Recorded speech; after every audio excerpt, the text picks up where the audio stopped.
Oh, what's that? Oh, you didn't think I was gonna talk about it? You didn't think I was gonna bring it up? You thought I was just gonna brush it under the rug? Just act like I wasn't a part of this huge conspiracy? Well, I'll tell you. All right, guys, we are back in my garage for another video, and today we're gonna talk about it. Let's talk about all of these Chinese parts that we're starting to see hit the B58 and S58 aftermarket. Some of you that have been paying attention have seen this for a while. It's been a topic on the forums and stuff forever, but more recently it's getting more attention. People are posting more pictures and talking about it. And some of you guys are even approaching me directly and asking, are these parts Chinese? Am I running Chinese parts? Why am I supporting companies that get parts from China?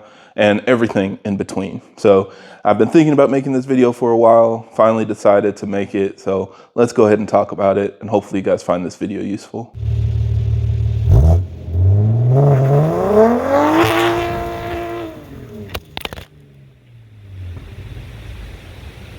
Now, as always, for everybody that's new to the channel, I create these videos to help keep you updated on the latest developments in our community, as well as discuss technical topics so that we have a better understanding of how our engines work.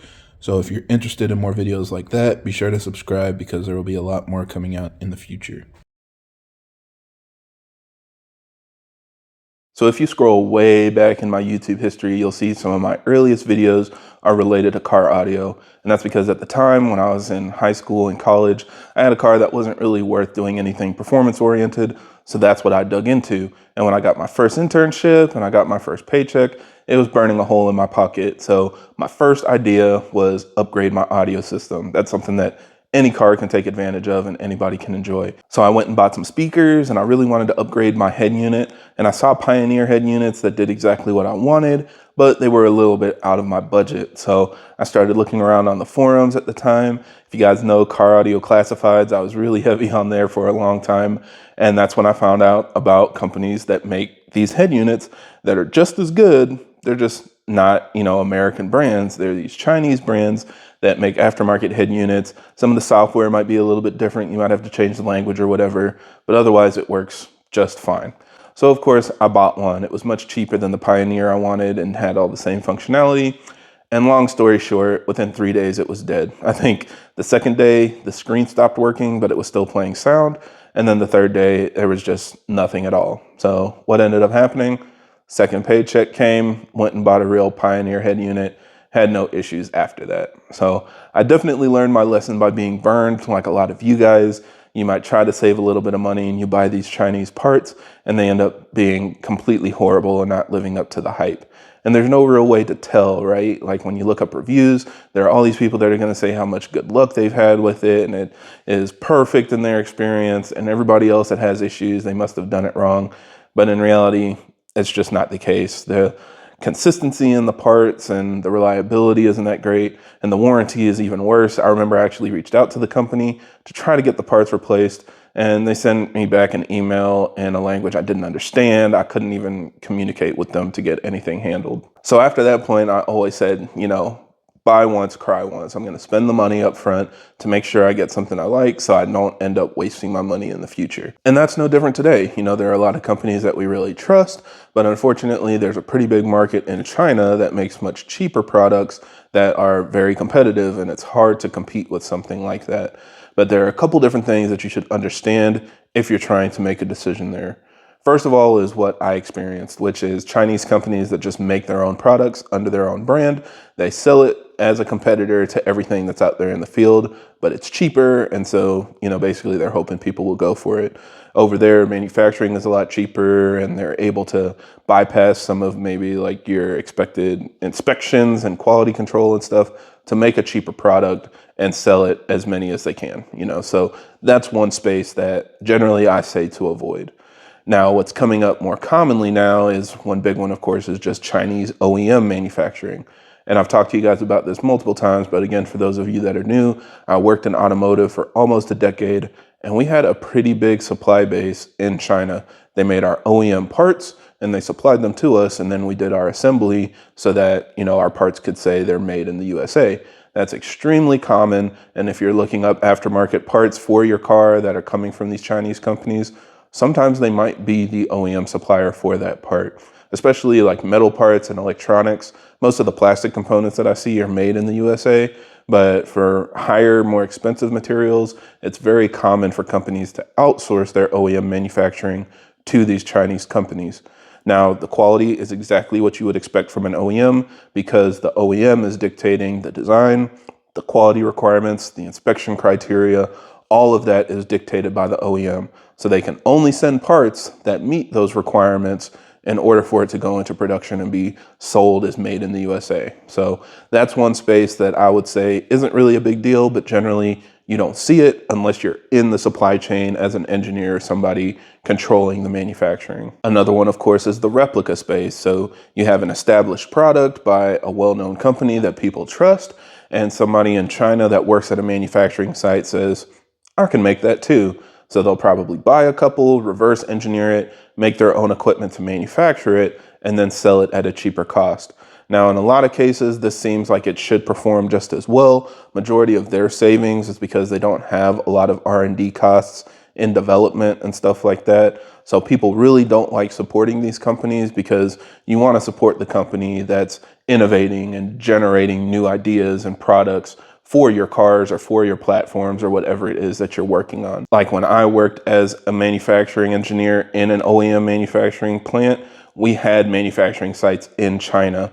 And what we found, I'm sure somebody will correct me if I'm wrong. I'm an engineer, not a lawyer, so feel free to clarify in the comments. But the way I understood it is a lot of our OEM companies that you know here will have manufacturing plants in China because if you have a company employing Chinese citizens, they are more likely to uphold the copyright and patent laws that protect your IP.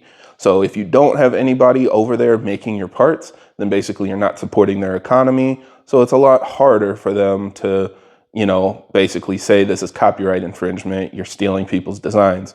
So there were a lot of cases. I've worked for multiple companies that had a site in China that maybe made 5 or 10% of their volume just to say that they had something established there so that they could, control their copyright. Now, the last and most recent one that I think a lot of you guys are starting to ask about is people that contract out these Chinese companies to make parts, and what they're doing is now selling those parts under their own name or selling them to other companies to sell under their own name.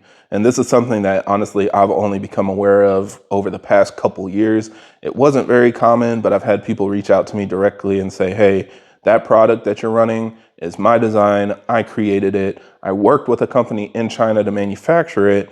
And instead of just selling it to me, they reach out to these other companies and sell the same product to them. So now other people are selling my design under different names and basically using my development costs as a platform to make more sales. And this, again, is really difficult to discuss because there's so many different opinions and ideas and stories behind how these different products came. And it's really hard to tell what's what. And I think that's why a lot of you guys are concerned about it because we don't get a lot of transparency from the aftermarket. Everybody's scared to say they get parts from China, their castings are from China, or their cores are from China, and then they do final machining and assembly in the USA. Nobody wants to admit if that's the case. So now we're kind of stuck in this space, seeing different things for sale, different comments and posts, trying to put together the pieces and understand what's real. Now, I will say one thing. I know a lot of companies that have experienced this in the past are taking ownership and making sure they put their foot down so that they can protect what is theirs. So, for example, when you're seeing companies with their logos embossed in their parts versus just, laser etched on or something that can be easily changed to a different logo or something like that, the reason is because they're trying to avoid the stealing that's basically coming from some of these companies or the redistribution of stuff going to different places.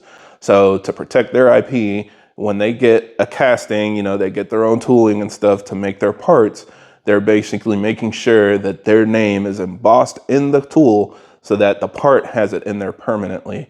And a lot of you guys are starting to see that. Earlier this year, we were talking about some different companies that were coming out with revisions of their products and showing that, they've got these new logos and new designs that make it easier to differentiate from others.